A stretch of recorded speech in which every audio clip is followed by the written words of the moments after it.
tiempo para pensar, más tiempo para vivir. Tiempo. ¿Tú tienes tiempo? Ya ni recuerdo cuándo fue la última vez que me aburrí, ni que descansé. De repente ya todo es diferente. Casi todo está en mi mano. Y todo lo hago desde donde estoy. Tiempo para vivir, tiempo para pensar. Wiferent.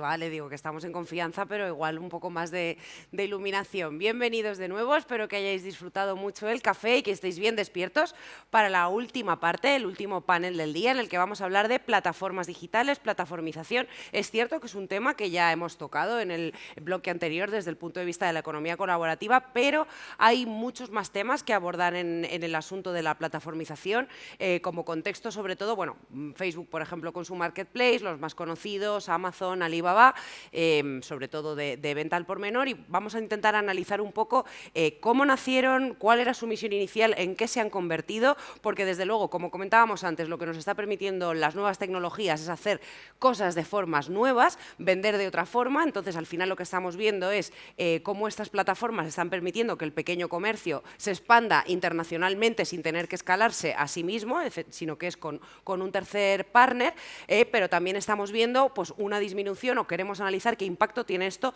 en las economías locales. Y para eso, por supuesto, los dos últimos expertos del día me van a acompañar José Luis Zimmermann, que es director general de la Asociación Española de Economía Digital. Bienvenido, muchísimas gracias. Y Chema Visconti, que es director del Máster en Negocio Digital del ESIC. Un aplauso, por favor.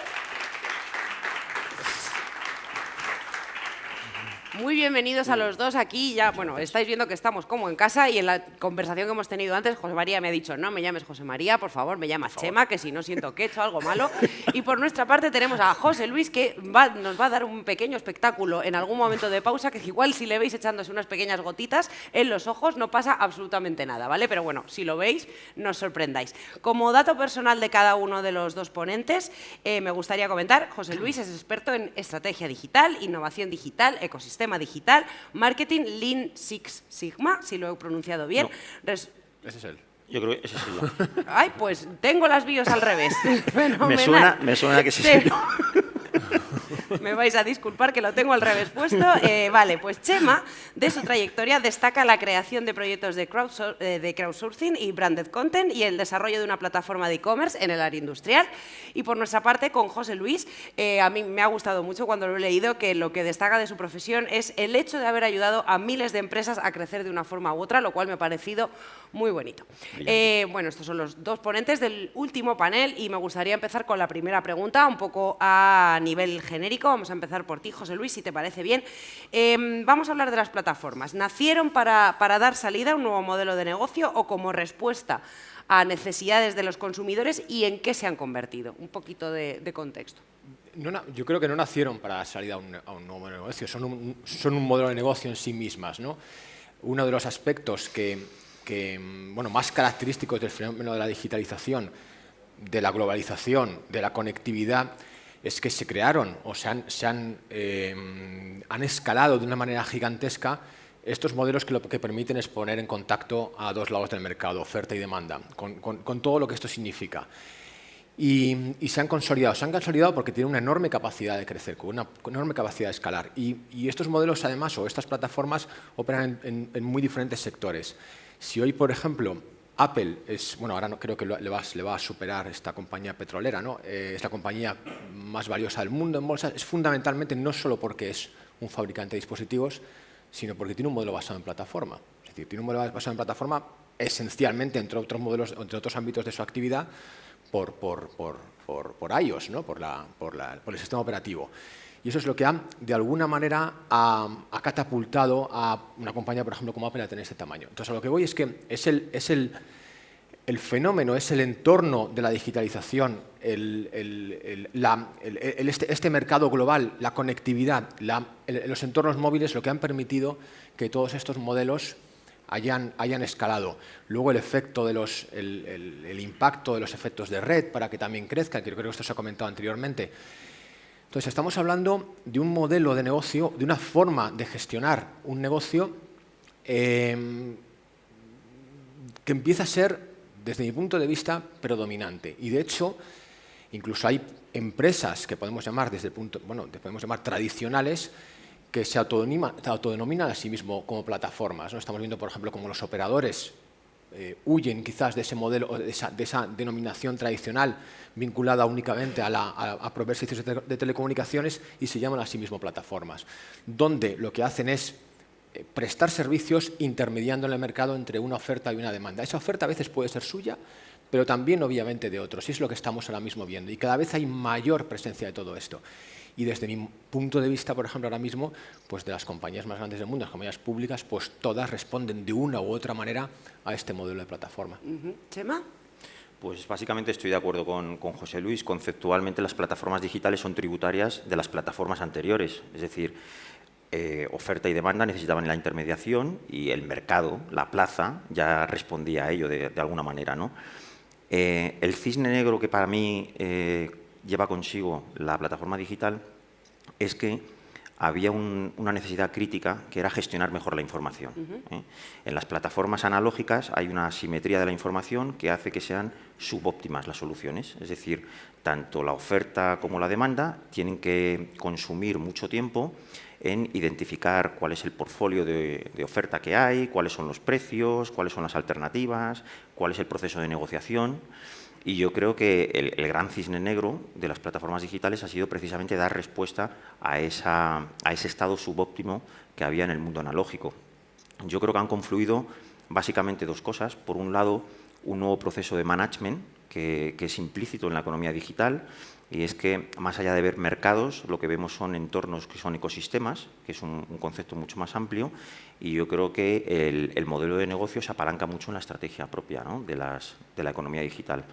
Y luego, por otro lado, un desarrollo tecnológico que, a mi juicio, ha sido crítico la extensión y la penetración del móvil como elemento de acceso de un montón de personas, y, por tanto, se ha escalado, como decía José Luis, exponencialmente en el lado de la demanda, y luego la posibilidad de virtualizar las plataformas analógicas, ¿no?, a través de APIs, a través de todo el desarrollo digital que permite precisamente poder acceder a esa oferta desde el punto de vista de los oferentes, ¿no? Por tanto, yo creo que efectivamente, conceptualmente, la plataforma digital no es nada nuevo en sí, da respuesta a una necesidad intrínseca de los seres humanos, y es que tenemos necesidades ilimitadas, y lo que sí que han traído es un enorme valor en términos de solución de asimetrías de la información que hasta este momento eran impensables poderse resolver de otra manera. Me ha gustado mucho el término subóptimo, y cómo al final esta digitalización, que no deja de ser otra cosa que, de nuevo, transformación digital, lo que nos permite ser más eficientes, más rápidos o tomar decisiones más inteligentes basadas en estos datos que nos están ofreciendo precisamente las plataformas digitales, que las físicas, pues bueno, podías tener unos ciertos datos, pero no había capacidad de análisis, o por lo menos no tanta como hay ahora, o de predictibilidad. Pero sí que habéis comentado que las plataformas digitales no dejan de ser una versión digital de lo que antes era algo físico. En este sentido, me gustaría, desde toda la ignorancia del mundo, saber, ¿todos los negocios, todos los sectores son susceptibles de plataformizarse, o dónde estaría el núcleo del negocio aquí? Esta es una buena pregunta. Obviamente no. Obviamente estamos hablando sobre todo en lo que, por ejemplo, lo que nosotros en NA Digital manejamos, que es el entorno de los servicios. Sí, claramente. En lo que es el sector servicios, sí que podemos considerar que hay un fenómeno dirigido a la plataformización. ¿Dónde estamos observando esto de manera muy clara? Por ejemplo, movilidad es un ejemplo muy evidente. El tema de alojamiento turístico o el tema de alojamientos, también hemos visto un fenómeno todo lo que tiene que ver o más vinculado al entorno de los servicios. Podemos observar que también, por ejemplo, hay un fenómeno muy relevante, o puede haber un fenómeno muy relevante en plataformización en el ámbito energético, cuando la normativa lo permita o cuando se abra, quizás se liberalice aún más todo este entorno, o el entorno financiero, por ejemplo. Pero yo creo que es ahí donde fundamentalmente se está moviendo todo esto, no tanto en otros entornos como puede ser, por ejemplo, el entorno industrial. Esto es más complicado, ¿no? Pero también tenemos casos muy relevantes de fabricación, concretamente en Estados Unidos, de automoción, de entornos quizás no tanto de plataformización, pero sí de co-creación, donde los modelos, los prototipos los construyen pues una comunidad de diseñadores, y esto se hace a través de, pues eso, de esa relación entre oferente y demandante. En este caso no hay un oferente, sino que lo que hay es un creador. O sea, estas plataformas que, por ejemplo, Pablo conoce muy bien, de co-creación y demás, también se están incorporando al mundo industrial, ¿no? Y desde este punto de vista también interpretamos que de alguna manera son plataformas, pero desde luego donde se está produciendo un fenómeno muy importante de plataformización es en el entorno de los servicios. También es cierto que en el sector industrial quizá el core del negocio de una industria no sea tan susceptible de plataformizarse, pero sí que también es cierto que hay oportunidades, por ejemplo, lo que decías de soluciones colectivas y de co-creación, que es algo que creo que cada vez estamos viendo más también, grandes empresas gigantes que de repente pues lanzan un reto a través de una plataforma, buscan soluciones de forma co-creativa, constructoras, grandes empresas de transporte. O sea que quizás esto también sería un ejemplo dentro del entorno industrial, no de todo el negocio, pero desde luego sí de algunas partes, ¿no? Chema, desde tu punto de vista, ¿qué nos comentas? Bueno, yo creo que por diferenciar dos partes, ¿no? Hay una parte de consumo, una parte más de industria-empresa. En la parte de consumo yo lo que concibo es que la plataforma es una magnífica respuesta a cómo gestionar las necesidades del ser humano. Y a mí me gusta mucho el concepto de Maslow, porque Maslow identifica muy bien que las necesidades están jerárquicamente ordenadas en una prelación. Yo creo que ahora mismo las plataformas lo que han hecho es atacar de una manera muy eficiente la parte baja de la pirámide de Maslow, es decir, aquellas necesidades más evidentes, más lógicas, con las que teníamos también un histórico que permitía afrontarlas de una manera más segura y la oportunidad de negocio era más obvia. Y yo creo que el reto para el ser humano es ahora mismo cómo empezar a satisfacer las necesidades de la parte superior, más de autorrealización, más intangibles, de una manera conveniente, ¿no?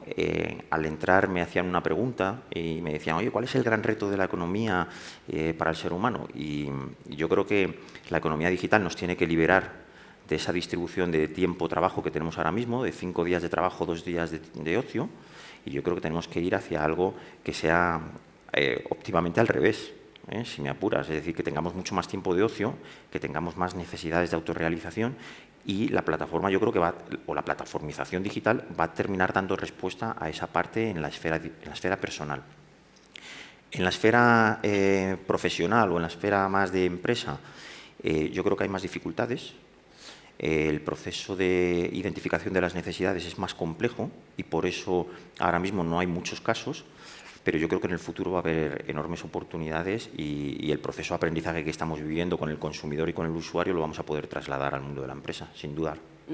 Qué interesante esto que has comentado de la pirámide de Maslow. La verdad, esto no está en el guión para nada, pero me ha gustado mucho el tema, porque creo que no lo había analizado nunca, pero sí que quizá estamos viendo una plataformización de ese tipo de cosas, por ejemplo, esta serie de apps que ahora mismo pues, están enfocadas en la meditación, o las plataformas de conectar a personas, por ejemplo, un Meetup que te conecta gente con los mismos intereses para hacer actividades juntos, ¿no? O sea, también no solo hablando de la economía y de la parte industrial, sino que también esta plataformización nos está permitiendo autorrealizarnos. O sea, que tú decías que quizá estamos todavía un poco a medio camino, pero realmente sí que hay una oportunidad aquí a nivel... Yo creo que sí. Bueno, totalmente. Hay plataformas en el que tú prestas tu mascota a otro. No es que no para darle un paseo, sino para sentir el calor de la mascota. Tú no quieres tener una mascota, pero bueno, pides tener una mascota durante unas horas. ¿A qué se vincula esto? Pues al tema de la soledad, por ejemplo. Al tema, o sea, lo digo como ejemplo, ¿no? Sí hay ese escenario de satisfacer necesidades que son pues muy primarias al final. Y al final esto se trata de conectar. Es así. Y las plataformas están conectando. Están conectando a gente con necesidades, a gente con inquietudes o a empresas con consumidores finales. Muy interesante. La verdad es que de verdad que no pensaba que nos iba a llevar a un punto tan bonito el debate. Vamos a volver un poco a la parte más compleja, un poco más peliaguda, que sería, bueno, la parte económica, sobre todo, pasando un poco a la segunda pregunta, ¿cuál debería ser el rol del usuario dentro de las plataformas y si hay anomalías en el comportamiento al utilizar este tipo de plataformas? Chema, si quieres, empezamos contigo. Perfecto. Pues a ver, yo creo que el principal rol del usuario es transmitir precisamente sus apetitos, transmitir sus necesidades, porque esa es la primera señal de oportunidad de negocio. Y yo creo que tan pronto se entiende cuál es esa necesidad, surgen las respuestas.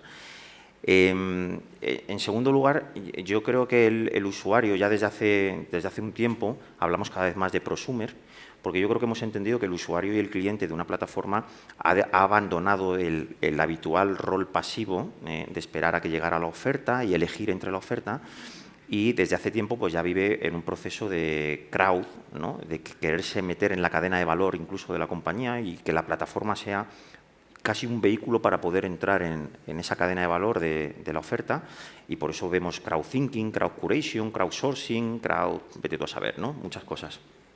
Y, por tanto, yo creo que el usuario pues, va a tener un rol activo, incluso en el que la faceta pasiva de consumo y la faceta activa de producción pues, se van a simultanear, probablemente, y por eso muchas veces hablamos de plataformas P2P.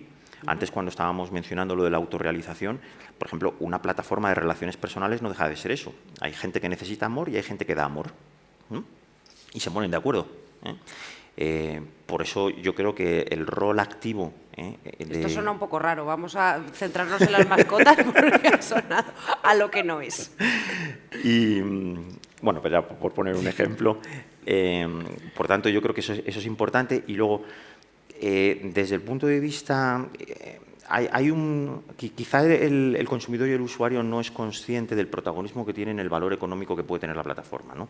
Yo creo que las plataformas son relevantes en la medida que el tamaño que adoptan es importante, ¿no? De hecho, hay una ley, la ley de Metcalfe, dice que la red o la plataforma vale el cuadrado de sus miembros, ¿eh? Por tanto, que los usuarios masivamente abracen una plataforma es fundamental para que la propia plataforma crezca de valor. Entonces, hay un proceso de retroalimentación en términos de que los usuarios invitan a otros usuarios a hacer más valiosa la satisfacción de necesidades en la propia plataforma. Y yo creo que también el consumidor, el usuario de las plataformas, empieza a ser consciente de que es el gran beneficiario de todo ello. Utilizando las plataformas, pues todos sabemos que ha habido una reducción de precios, ha habido una reducción de tiempo de intermediación, ha habido un incremento de la información para poder elegir entre mejores opciones y sin duda quien se ha beneficiado fundamentalmente de todo ello ha sido el consumidor y el usuario de la misma. O sea, lo que vemos, un poco lo que me parece que resumimos, sí que es que toda la economía de la plataformización de cara al usuario prácticamente son todo ventajas, ¿no? Más inmediatez, más oferta, más información, personalización. Luego, además, bueno, vamos hacia una tendencia. El otro día estaba en una charla de transformación digital y me preguntaban cuáles son las tendencias de consumo del consumidor. Y es como el consumidor lo quiere todo fácil, lo quiere todo ya y lo quiere todo a su medida y a su gusto. Y creo que la economía de la plataforma es precisamente lo que fomenta. O para ti, ¿cuál es, José Luis, el rol del usuario? A ver, claramente si no habrían alcanzado la escala que han alcanzado. Es decir, si no fuese porque el usuario no... Y hablo del usuario en los dos lados. Es decir, el usuario de la plataforma es aquel que lo utiliza para proveer servicios como aquel que recibe el servicio, ¿no? Si el usuario no hubiese abrazado esto masivamente, pues obviamente no estaríamos hablando hoy de esto. Las plataformas lo que han permitido, según qué plataforma, por ejemplo, es eliminar los costes de transacción, es decir, eliminar el coste de entrada a un determinado sector. A mí, por ejemplo, si tuviese, que no lo tengo, un piso en un apartamento turístico en la playa, pues me costaba, o me puede llegar a costar cierto trabajo el poner ese activo a funcionar, ¿no? Lo que una plataforma, por ejemplo, como Airbnb o como todas estas ha permitido es darme todas esas garantías a través de los mecanismos de confianza, a través incluso de poder hacer la transacción en la misma plataforma, que me permiten fácilmente poner el activo ahí. Entonces, han logrado de alguna manera que una actividad que ya se realizaba anteriormente, se hayan reducido enormemente los costes de entrar en esa actividad. Y esto sucede prácticamente con todo. Entonces, el usuario, insisto, en los dos lados ha visto claramente que hay un beneficio en la utilización de estas plataformas. Luego hay otra serie de derivadas enormemente interesantes, por ejemplo, la trazabilidad. Es decir, que esto es algo que tampoco comentamos mucho aquí, o no comentamos habitualmente. Todo lo que se registra en las plataformas, toda la actividad es trazable, ¿no? La administración ya lo ha identificado y, de hecho, hay varios marcos normativos en este sentido. El tema que comentaba antes Adrián, el tema laboral. Al final, usuarios de las plataformas, desde nuestro punto de vista, más ha hecho alguna alusión a esto, son, por ejemplo, en el contexto de las plataformas de delivery, los que prestan ese servicio. Hay que considerar que han de ser personal laboral, nosotros consideramos que mercantil. Pero lo que sí que han hecho, claramente, las plataformas, desde mi punto de vista, es perfeccionar esa intermediación, ¿vale? Y permitir que, bueno, no solo los restaurantes, en este caso, y no solo esos riders, puedan prestar esos servicios, sino también el usuario recibir ese beneficio que es directamente pues, la comida en casa, pero de una manera más quizás con una oferta mayor de lo que había antes, ¿no? Y esto es un fenómeno creciente. Es decir, están permitiendo, por un lado, facilitar una relación económica con más garantías de las que antes se daban, y por otro lado, están obviamente ofreciendo una serie de beneficios al usuario final que está haciendo que cada vez, por ejemplo, España en concreto, que es el país número 1 en usuarios de plataformas, ¿no?, se estén beneficiando de todo esto, ¿no? Pero hablamos de plataformas de contenidos, hablamos de plataformas como las que comentaba antes Chema, hablamos de plataformas de alojamientos turísticos, hablamos de plataformas de movilidad, ¿no? Tenemos la ciudad llena ahora mismo de alternativas de movilidad que en otro contexto no se hubiesen podido dar, ¿no? Y el usuario las está utilizando, les está agradeciendo, ¿no? A ver, pero a ver, porque es que de momento me está pareciendo todo muy bonito, ¿no? Todo esto, beneficios para el usuario, qué maravilla. Vamos a ir al otro lado de la moneda, porque justo Chema decía, cuanto mayor es la plataforma, cuanto más usuarios tiene, mejor. Fenomenal, totalmente de acuerdo. Pero ¿qué pasa? Que luego vemos que el hombre más rico del mundo es Jeff Bezos. ¿Por qué? Porque tiene un montón de usuarios y usa sus datos. Y con eso, a veces, os lanzo la pregunta, ¿puede exprimir al productor local? Que es al final, porque Amazon no vende productos, bueno, ahora vende productos propios, pero vende productos de terceros. ¿Qué impacto tiene esto en la economía local? O sea, ¿esto beneficia, perjudica? Bueno, yo te puedo contar la experiencia que he tenido en los últimos 2 años del máster. Hemos empezado a tener alumnos chinos, ¿no? Y los alumnos chinos ven la economía digital consustancialmente como plataformas a las que hay que adherirse. Es decir, en China el fenómeno es que los 3 grandes, ¿no?, de China, los BAT, han sido capaces de crear las plataformas para que un montón de pequeñas empresas, pequeñas y medianas empresas del mundo rural, que tenían unas posibilidades de desarrollo muy limitadas, se hayan adherido a nuevos protocolos que habrían sido incapaces de desarrollar por sí mismos, y a través de ello se ha producido un desarrollo económico bestial de esas zonas rurales concretamente. Por tanto, en una economía como la China, que es una economía y es un aprendizaje que es difícil de replicar en otros lugares por el peso que tiene también el gobierno, pero lo cierto es que allí sí que se ha producido un desarrollo de la economía local, ¿no?, en términos de pequeñas y medianas empresas. En otros lugares, como Estados Unidos, yo creo que también es importante que se ha producido ese factor porque hay un capitalismo. Entonces es muy gracioso como en un régimen totalitario intervencionista y en un régimen de capitalismo salvaje prácticamente, el desarrollo de la economía local se ha producido gracias a la plataformización. Y, sin embargo, cuando vemos el fenómeno en Europa y concretamente en España, es muy escaso. Si cogemos el censo de cuáles son las plataformas más grandes del mundo, pues, y ponemos un número de 200, y probablemente no nos estamos equivocando mucho, pues 80 de ellas probablemente están en China, 60 de ellas están en Estados Unidos y el resto se distribuye en el resto del mundo. Eso quiere decir que el desarrollo de la economía local y de las empresas locales en áreas como Europa es, de nuevo, subóptimo, si me permite la expresión. Y yo creo que tenemos mucho que repensar como sociedad y buscar una simbiosis entre la plataforma y la economía local, como ha ocurrido en Estados Unidos y que ha ocurrido en China. Entonces, en este punto estaríamos digamos que las empresas españolas europeas no es que no generen sus propias plataformas, sino que se van a las de terceros, de China o de Estados Unidos, y aquí no estamos generando ese ecosistema. Mi percepción es ese. José Luis. Claramente la posición en este caso de digital, no solo la mía, es esta, pero por otras muchas razones. Europa no está acertando en ciertas políticas, particularmente España tampoco, y a pesar de que en algunos, uno de los pilares de la antigua Comisión Europea es el mercado único digital. El mercado único digital es el intento de Europa de intentar competir con mercados como el asiático, mercados de Estados Unidos, que son mercados homogéneos, mercados en los que estas plataformas de estas empresas pueden escalar y crecer. ¿Por qué? Porque tienen un mercado gigantesco. Europa es un mercado enormemente fragmentado. Es un mercado enormemente fragmentado regulatoriamente y enormemente fragmentado culturalmente. España, con 45 millones de habitantes, es un mercado ridículo para poder competir con esto. Entonces, si no aspiramos a un mercado de ese tipo, es imposible.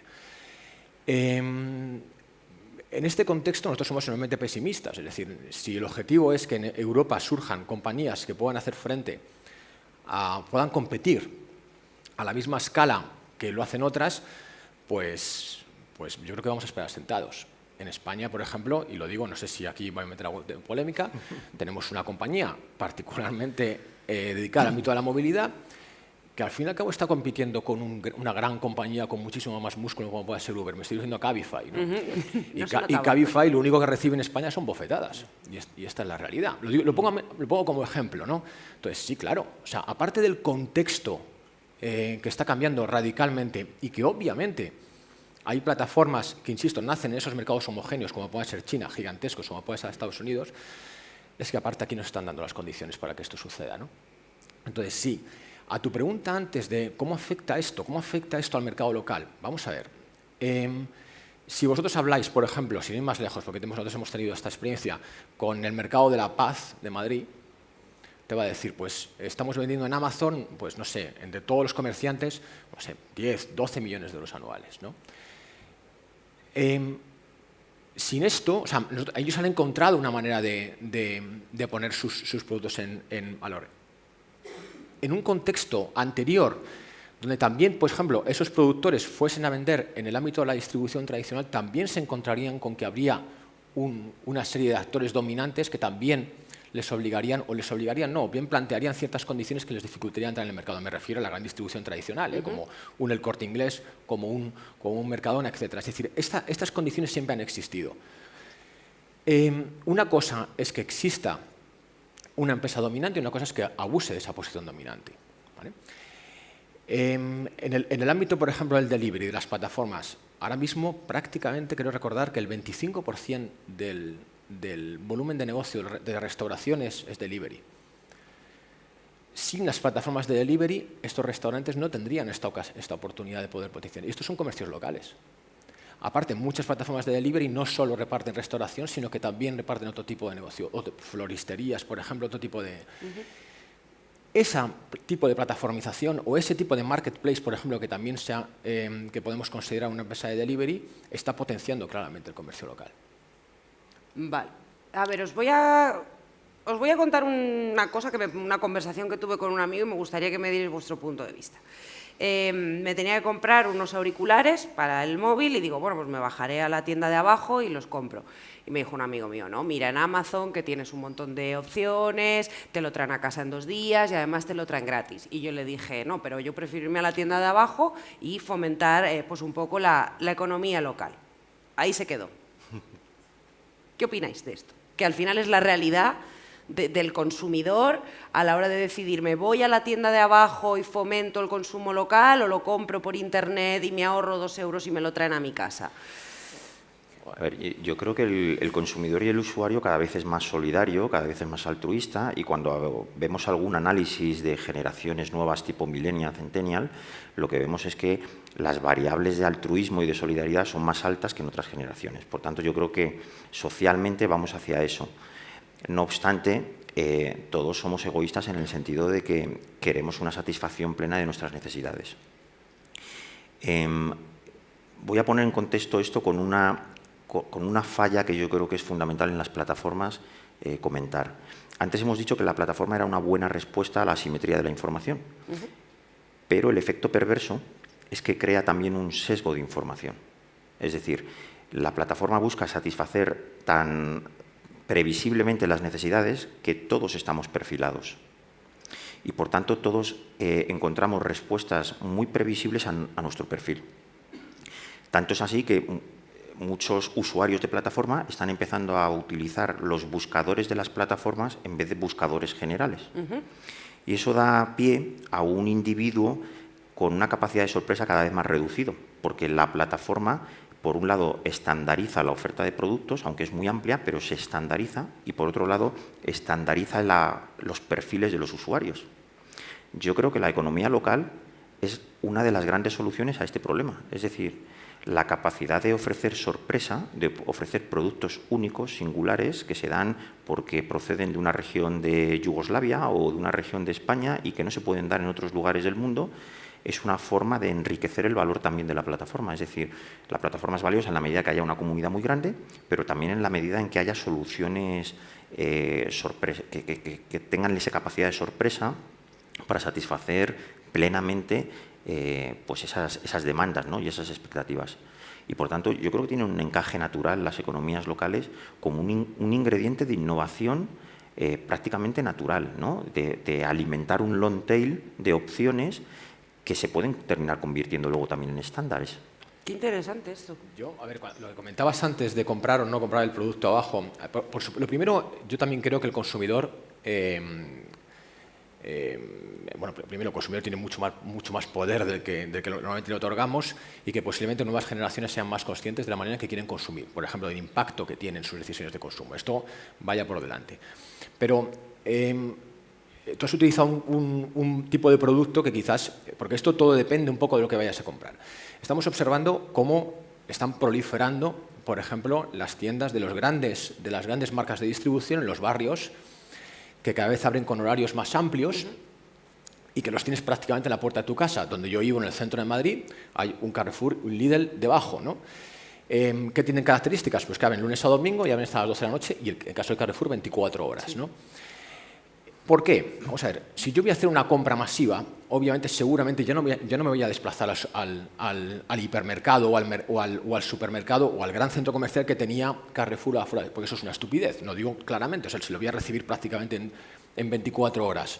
Pero claro, si yo me quedo sin leche, si yo me quedo sin café, y esa necesidad la tengo inmediata, pues bajaré la tienda y por eso están compitiendo en este ámbito, ¿no?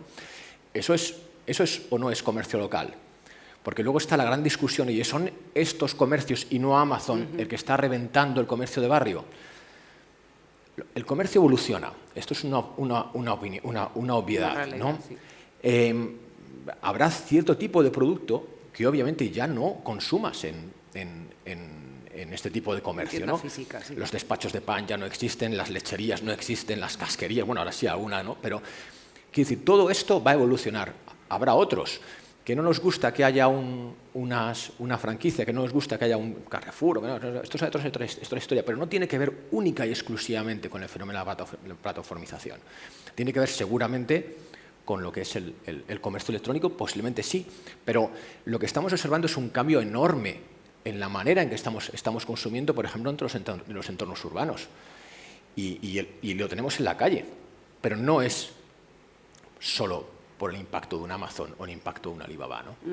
No, de hecho, a ver, es muy interesante lo que habéis comentado. El año pasado publicamos una entrevista con el director de Alibaba en Europa, Terry von Vibra, y él lo que nos comentaba era que desde el punto de vista de Alibaba lo que pretendían era que el comercio local pues se escale e internacionalice dándole las herramientas, pero también dándole un poco que el comercio local aporte otra cosa, un poco esta sorpresa que decías tú, Chema, y al final también otra tendencia que estamos viendo en consumo, aparte del consumidor responsable, es el cambiar el producto o el servicio por una experiencia, que quizá podría ser el punto extra que puede tener la economía local o el comercio de barrio frente a el e-commerce masivo e internacional, que efectivamente quizá no tiene sentido que yo me vaya abajo a comprar una cosa que me pueden traer a mi casa, pero sí puede tener sentido que yo vaya a vivir una experiencia con un producto que me lo están vendiendo de una forma diferente en el comercio local. Eso... hay casos, por ejemplo, porque ahora lo estoy monopolizando yo, pero hay mírate, yo por poner un ejemplo, Nosotros tenemos un asociado que es una tienda de moda de Chueca. Y es una tienda de moda masculina, con productos muy caros, o con un ticket medio alto. Esta tienda vende pues, prácticamente el 80% todo online y no tiene página web, pero sigue teniendo la tienda ahí. ¿Cómo sucede esto? Pues porque hay unos marketplaces específicos, en este caso pues algunos de origen, por ejemplo, británico, donde los productos de esta tienda que lo que hace simplemente es seleccionar, hacer esa labor de selección para estos grandes marketplaces, y no estamos hablando de Amazon, no estamos hablando de Alibaba, estamos hablando de markets específicos en el ámbito de la moda. Este comercio local existe, vende un porcentaje de seguramente más, o sea, pequeño al paseante o a quien lo conoce, pero gran parte de su modelo está en el entorno online. Han evolucionado, han conseguido mantenerse, han conseguido además ser competitivos.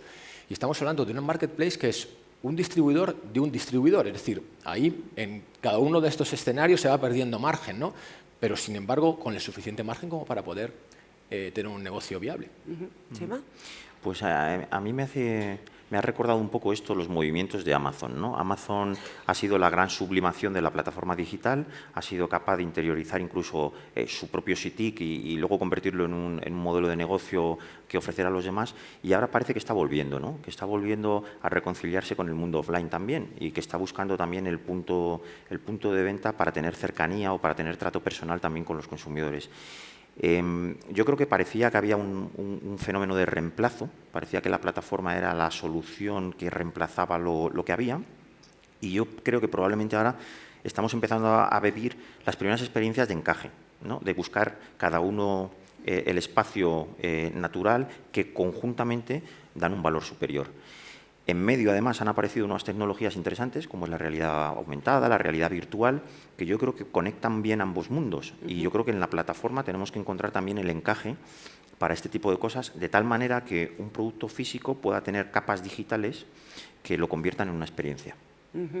Y yo creo que estamos justamente viviendo el presente de eso.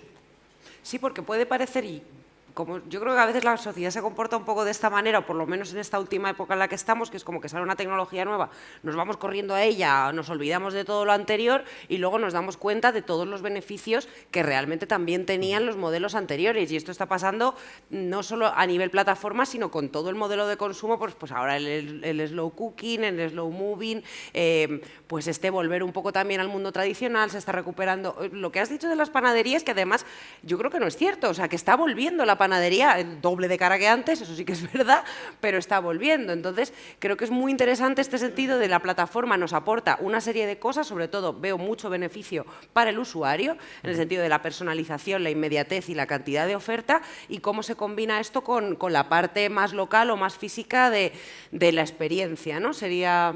Perdona, fíjate que no he dicho de panadería, despacho de pan. Despacho de pan, es cierto, es cierto. Antes se compraba el pan de panificadora central con precio tasado, un pan horroroso, no sé, la pistola aquella que se quedaba dura a la media hora, ¿no? de comprarla, hasta que negocios locales abrieron sus propios hornos. Entonces se montaban esas colas enormes para comprar el pan ahí y al despacho de pan tuvo que desaparecer. ¿Por qué? Porque no tenía nada que ofrecer realmente. Y aquel pan, el pan de pistola tradicional, yo no sé si se sigue vendiendo esto, el pan que se repartía por las mañanas, que aquello era incomible. Bueno, incomible, lo podías comer a los 5 minutos, sí, pero después ya no podías hacer ni los bocadillos.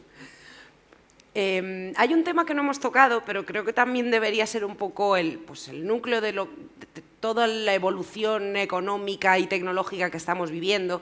Me gustaría saber si tenéis algún punto de vista sobre el tema de la sostenibilidad. Hasta qué punto la plataformización y estos nuevos servicios tienen un impacto positivo o negativo a nivel sostenibilidad. No sé si alguno se quiere lanzar con esto, que no estaba preparado tampoco. Bueno, nosotros obviamente lo tenemos clarísimo que esta es una de los valores que todo esto propone. Por poner algunos ejemplos, y de hecho nosotros hemos hecho un foro hace poco relacionado con esto, la movilidad es clarísimo. Es decir, yo personalmente, yo no tengo ni idea si el combustible del futuro va a ser eléctrico versus el combustible fósil. No tengo ni idea si va a ser de gas, no tengo ni idea si vamos a volar o si vamos a ir por otro lado. Lo que sí tengo seguro es que en las ciudades el futuro de la movilidad es compartida. Porque es absolutamente insostenible la forma en que nos movemos de aquí. Totalmente. Entonces, ya solamente el hecho de que un activo, que pueda ser un coche, que pueda ser una moto, que pueda ser una bici, que pueda ser un patinete, con toda la polémica que hay alrededor de esto, sea compartido, evidentemente tiene un impacto medioambiental muy poderoso. Y tenemos un problema gravísimo, lo digo por poner un ejemplo, en las ciudades con el tema de la movilidad, que están resolviendo las plataformas de movilidad. Ya sé que hay mucha fricción con esto, todavía no nos gusta ver pues, las motos encima de la acera, las patinetas aquí ya, pero la realidad es que la propuesta que plantean es fundamentalmente sostenible dentro de un entorno de negocio, pero fundamentalmente sostenible. Es decir, oye, vamos a compartir el activo para movernos, vamos a compartir los coches para movernos. ¿Para qué coño quieres tener un coche tú? Para desplazarte sobre todo en entornos urbanos, consumiendo lo que estás consumiendo. Pues el impacto en esto es grande. Luego hay plataformas en las que se está recuperando la comida, por ejemplo, ¿no? Oye, antes de tirar toda esta comida que se tira en ciertas actividades, como pueda ser, por ejemplo, la gran distribución, vamos a repartirla, vamos a ponerla en las casas de la gente. Pues clarísimamente tiene un foco de sostenibilidad. Claro, luego hay muy diferentes tipos de plataformas, obviamente, pero en estas lo podemos observar, ¿no? ¿Chema? Es una pregunta muy interesante. Yo creo que ahora mismo, fíjate, no veo mucha honestidad en las compañías digitales hablando de sostenibilidad. Yo cuando voy a foros, las empresas que no son nativas digitales hablan mucho más de ODS y se comprometen a cosas concretas. Las empresas nativas digitales dan por hecho que lo que hacen es sostenible y hay ejemplos como los que ha mencionado José Luis que son indudables. Es decir, una mejor gestión de la movilidad probablemente contamina menos. Pero la huella de carbón no está tan claro. ¿Cuál es la huella de carbón que producen en todo el proceso de intermediación y de proceso de gestión de activos digitales? Para mí la sostenibilidad no es solamente el impacto en el medio ambiente. Y yo no quiero entrar en la polémica del cambio climático, porque ahí seguramente que hay detractores y defensores. Yo no estoy de acuerdo cómo el ser humano del siglo XXI está tratando al planeta, ¿no? Y cómo va a dejar el planeta para generaciones venideras. Y para mí eso es sostenibilidad. Sostenibilidad en términos de medio ambiente, pero la sostenibilidad también es social. Y cuando hablamos de sostenibilidad social sí que hay un debate que está abierto, que es el de la gig economy, que surge precisamente como aparentes oportunidades para poder ser más productivo, pero que terminan generando a veces situaciones de precariado. Personas que tienen ingresos, pero que esos ingresos no son suficientes para poder satisfacer todas las necesidades que tienen a final de mes y poder pagar todas las facturas. Y quizá el precariado y la gig economy sí que están mucho más cerca últimamente de determinadas ofertas y determinadas oportunidades de empresas nativas digitales. Y eso también es sostenibilidad. Ya. Sí, de eso hemos hablado bastante en el panel anterior, no tanto asociado a la gig economy, pero sí un poco estos nuevos perfiles de trabajadores de servicios que efectivamente pueden estar precarizándose y eso desde luego es insostenible. No sé, hay otro tema a nivel sostenibilidad que no es ambiental tal cual, sino que sería un poco de economía circular y sobre todo despoblación rural, que creo que también permite la plataformización a nivel servicio digital, que es el poder deslocalizar la producción del trabajo y que no todo el mundo vamos, yo tengo ya varios amigos que envidia me dan que por su trabajo se han podido desplazar y alguno vive en Tahití, otro en su pueblo y creo que también esto es otro de los beneficios que puede traer lo que es la plataformización y el trabajo digital, ¿no? A nivel de luchar contra la despoblación, poder deslocalizar al trabajador, que el trabajador trabaje donde quiera también. Claramente. Antes de decir esto, quiero decir que yo niego la mayor, lo que habéis comentado antes, pues obviamente no consideramos que haya ningún fenómeno de precarización alrededor de la figura de la gig economy, pero bueno, esto es Luego nos peleamos. otra historia. Luego ahí salimos ahí. No, por supuesto, esto es incuestionable. Y de hecho eso tiene que ver un poco con nuestra vinculación de digital con el tema laboral. Nosotros no estamos planteando, pero tiene relación con lo que has comentado, no estamos planteando el que se modifique la regulación laboral simplemente para que los riders, estas figuras, encajen en esto. No. Y no estamos hablando de microempresario, estamos hablando de trabajador independiente. Y esa figura del trabajador independiente seguramente sea lo que haya que corregir para que haya una mayor movilidad y para que posiblemente tengan oportunidades, entre comillas y de manera muy teórica, obviamente, la gente desplazarse a entornos donde hay menos población y recuperar ciertas zonas. Pero un impacto, por ejemplo, que lo hemos vivido clarísimamente nosotros en el impacto de la plataformización en entornos rurales es cuando, por ejemplo, en Baleares se lanzó una normativa muy restrictiva con el tema de alojamientos turísticos, ¿no? Y ahí nos dimos cuenta, cuando fuimos a hablar con el gobierno, que nosotros no solo íbamos las plataformas, sino que venían de nuestra mano las asociaciones de pymes, asociaciones de comerciantes, asociaciones de pequeños, que decían, oye, es que si retiras la posibilidad de que existan alojamientos turísticos en zonas no turistificadas, o sea, no zonas de costa, en el caso de Baleares, zonas del interior, nosotros dejamos de ingresar 1.000 millones al año. Estás retrayendo una actividad económica de un lugar donde no la hay. Estás prohibiendo que eso suceda. Entonces, en aquel caso era muy claro. Es decir, si tú retiras la actividad de los alojamientos turísticos o la regulas de manera tan restrictiva, en ciertas zonas donde hay una posibilidad de que haya una actividad económica y, por lo tanto, que allí la gente pueda sobrevivir, estás cercenando esa posibilidad. Y esto es algo que permite en este tipo de... Es que esto es una obviedad, ¿no? Esto es una obviedad. No digo, obviamente, hay que legislarlo, pero no como en ese caso planteó el Gobierno de Baleares, donde básicamente lo que estás diciendo es las rentas del turismo se las van a quedar 4 familias. Así de claro. Si es que esto lo estábamos comentando antes, ha salido también un poco en el panel anterior, que es como sale una tecnología, en España decimos, bueno, prohibido todo, y luego ya vamos a ver cómo lo vamos haciendo. Estoy viendo el reloj y me da mucha pena porque se nos ha acabado el tiempo. Se ha acabado. Yo me quedaría aquí hablando bastante rato, pero me han comentado que Juanjo además tenía una pregunta que quería lanzar a todos los ponentes, que tenemos aquí a los demás que nos han estado acompañando. Entonces, bueno, pues Juanjo, ya lamentablemente por mi parte, que estoy encantada de estar aquí, te cedo la palabra. La verdad es que una pena que se haya acabado tan pronto, me ha pasado el tiempo súper rápido. Bueno, muchas gracias a todos los ponentes por estos debates tan interesantes y enriquecedores que hemos tenido. Yo quería hacer una pregunta tanto a los panelistas que estáis ahora en el escenario como al resto, aunque en cierto modo creo que la hemos tratado en bastante profundidad en este último panel, pero sí que es cierto que no es algo nuevo, que siempre ha sido el cliente el que ha marcado un poco el camino a la empresa, a buscar la eficiencia y los ahorros de costes, pues porque hemos pedido como usuarios mejores precios más baratos, mejor servicio. Sí que parece que con la digitalización esa, entre comillas, tiranía del consumidor, como hemos comentado, se ha acrecentado, ¿no? Lo queremos todo rápido, fácil y barato. Quería preguntaros si no pensáis que, de algún modo, esto está obligando a que estas empresas involucradas en la economía digital tengan la tentación de caer en prácticas como la precariedad, que habíamos mencionado, o buscar fórmulas que tampoco son nuevas de evadir impuestos. Y, aunque habéis comentado también que pensáis que los millennials tienen una forma de pensar distinta, sí que es cierto que a nivel de conciencia de consumidor, hoy en día todo lo ecológico, lo verde, parece que está bastante implantado. ¿Pensáis que también hay una conciencia social sobre no consumir en empresas que tengan estas ciertas prácticas de precariedad o evasión de impuestos?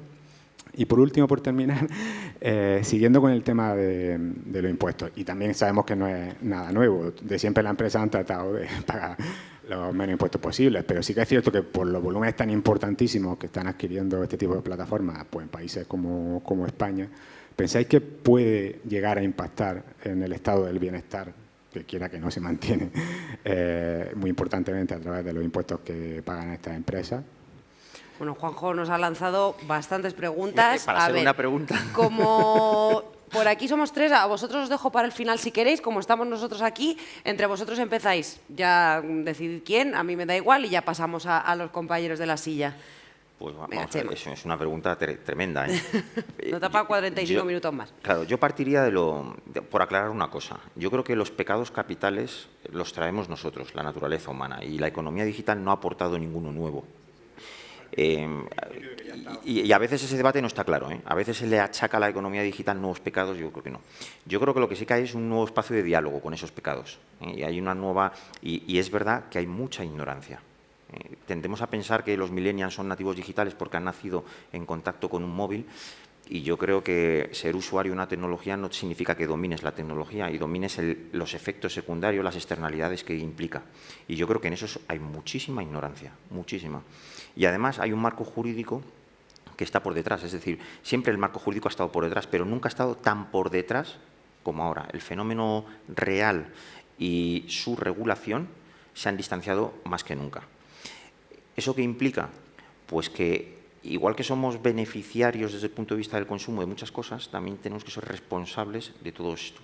Y la responsabilidad parte de cada uno de nosotros. Es decir, si no mejoramos el conocimiento que tenemos de la tecnología que estamos utilizando, podemos contribuir a que el problema sea peor y que haya no solamente un gap legislativo, sino una enorme ignorancia que redunde en mayores abusos, pero no por parte de economía, de empresas digitales o no empresas digitales, sino por gente que quiere delinquir.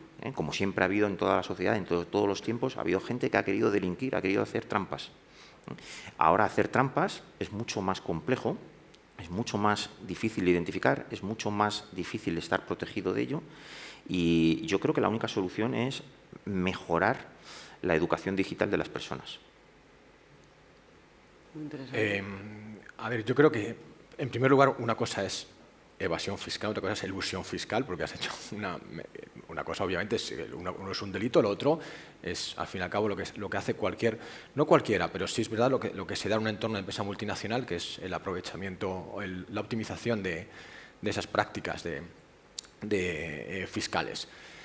El consumidor, por supuesto, que cada vez va a tener más preocupación por esto, estoy convencido. De hecho, aparte, incluso se utiliza, y hay también un fenómeno un poco perverso con esto, en contra de ciertas plataformas. Se habla de ciertas prácticas que realmente no existen. Por ejemplo, un caso muy claro es el ataque a Cabify con este tema, ¿no? O sea, es absolutamente continuo el hecho de oír por ahí que Cabify no paga impuestos en España cuando es una falsedad como un templo, ¿no? Pero sí, el usuario cada vez va a estar más preocupado por esto y a las compañías también les preocupa todo esto. Y desde luego va a ser, desde mi punto de vista, un issue muy importante de aquí a futuro. Todo lo que tiene que ver con su impacto, todo lo que tiene que ver con la huella de carbono, todo lo que tiene que ver con la sostenibilidad y, por supuesto, también el entorno fiscal. Alrededor del entorno fiscal hay una gran guerra ahora. La creación de una nueva figura fiscal, seguramente, y espero que sea a nivel internacional, porque es lo único que puede solucionar esto. Desde luego no lo resolvería el que España lanzase un impuesto digital, eso es matar moscas a cañonazos. Pero desde luego sí que esto va a marcar a futuro la relación que los consumidores tengan con las empresas, estoy absolutamente convencido. Pero vuelvo a insistir en que aquí hay un fenómeno también, bueno, lo ha dicho Chema, pero desde el punto de vista que habría que plantearse de muchísima desinformación alrededor de todo lo que tiene que ver con la fiscalidad de las empresas digitales. Todo lo que tiene que ver con la fiscalidad de las multinacionales, habría que decir, no solo de las empresas digitales. Es decir, que esto no es un fenómeno nuevo. En Europa, no olvidemos que tú puedes prestar, esto es un mercado único y tú puedes prestar servicios desde allí donde estés. Es decir, es perfectamente legal prestar servicios desde Holanda, es perfectamente legal prestar servicios desde Irlanda. El hecho de que esos países tengan marcos fiscales más reducidos es lo que provoca, ¿no?, que existan esta especie, por ejemplo, a nivel europeo, digo, de paraísos dentro de algo que no debería tolerarse.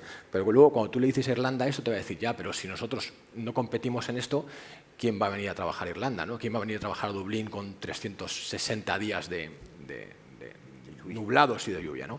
Entonces, todo esto hay que manejarlo con la subida. Y sí, dicho sea esto, obviamente esto hay que corregirlo porque sí que tiene impacto en el estado de bienestar. Y sobre todo sí que va a tener impacto, tal y como está planteado el estado de bienestar en Europa, obviamente.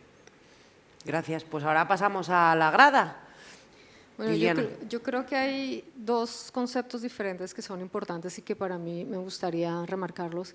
Y es que una economía sana es una economía donde las personas que trabajan pagan unos impuestos y estos impuestos redundan en salud, en educación y en bienestar público. Eso es una economía sana.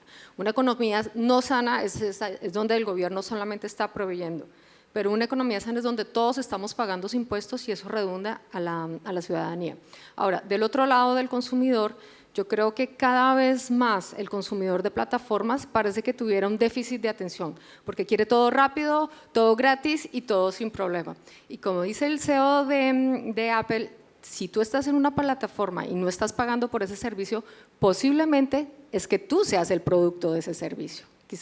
Posiblemente están haciendo algo con tu servicio. Entonces yo creo que es la época en la que nosotros tenemos que, como tú lo decías, educar digitalmente a las personas, pero también educarlos a que no todo en Internet tiene que ser gratis.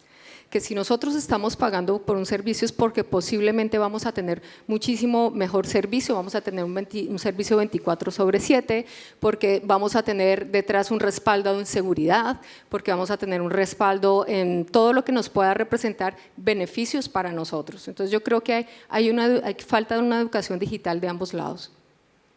Gonzalo. Bueno, yo creo que se ha dicho ya prácticamente todo, tanto en la ponencia anterior de José Luis como José María. Han abordado muchos temas y hoy estamos inmersos en la plena economía de la experiencia, ¿no? En la que están cambiando o ya tenemos una forma de consumo muy diferente a la de hace unos años, donde queremos consumir de una forma mucho más ágil, más barata, además más personalizada y donde la experiencia además sea buena, ¿no? Eso obliga a que todas las empresas estén cambiando y yo me centraría en lo que comentabas, esa preocupación en cuanto a temas de salarios, etcétera. Yo creo que las empresas, y es por lo que creo que están apostando, es por mayor transparencia. Estamos en plena apertura de datos, prácticamente podemos conocer cómo se actúa o cómo trabajan todas las empresas gracias a los datos abiertos, y yo creo que esa transparencia es la que nos puede permitir también al consumidor elegir si una empresa realmente coincide con nuestros valores éticos o no. Aparte, hay que hacer un esfuerzo internamente dentro de las empresas por la parte más de compliance, ¿no? y de estar alineados a una cierta ética de consumo. Gracias. ¿Y Paco? Bueno, pues por intentar completar y cambiando un poco lo que se ha comentado, más que educar a la gente, creo que estamos en un momento en que la digitalización nos ofrece una información que tenemos a nuestra disposición y como consumidores creo que también aumenta nuestra responsabilidad de informarnos, de educarnos a nosotros mismos para intentar encontrar las opciones que sean más sostenibles en todos los ámbitos, no solamente ambiental, sino también social y económico, ¿no? Y yo creo que ese es un poco el punto que tiene que traer esta figura del ciudadano productor, que tenemos esa posibilidad de convertirnos en protagonistas de la economía, pero ese poder viene con una responsabilidad. Y es también, pues, insisto, buscar la información que tenemos ahí, no creernos todo lo que sale en prensa, todos los titulares y demás, sino realmente investigar qué tipo de empresas están teniendo un impacto positivo, cuáles están teniendo un impacto negativo y con nuestro dinero, que es nuestro voto, premiarlas o todo lo contrario. Vale, muchísimas gracias. Bueno, creo que han salido unas conclusiones muy interesantes de esta súper pregunta que nos había lanzado Juanjo. Alfabetización digital, fundamental. Esto es algo a todos los niveles. Y luego ese consumidor responsable y ese consumidor consciente de lo que están haciendo, efectivamente, como decía Liliana, que yo lo comento mucho. Todo el mundo que se bajó la pesta para que le pusiera como era de viejo, pues que sepa que ha dado sus datos, los datos de su cara, a una empresa rusa que vete tú a saber lo que hace con ello. Entonces, pues nada, es un poco también la tendencia a la que vamos, a ser cada vez más responsables, a estar cada vez más informados y a obligar a las empresas a ser cada vez más éticas y más sostenibles. Creo que es una grandísima conclusión.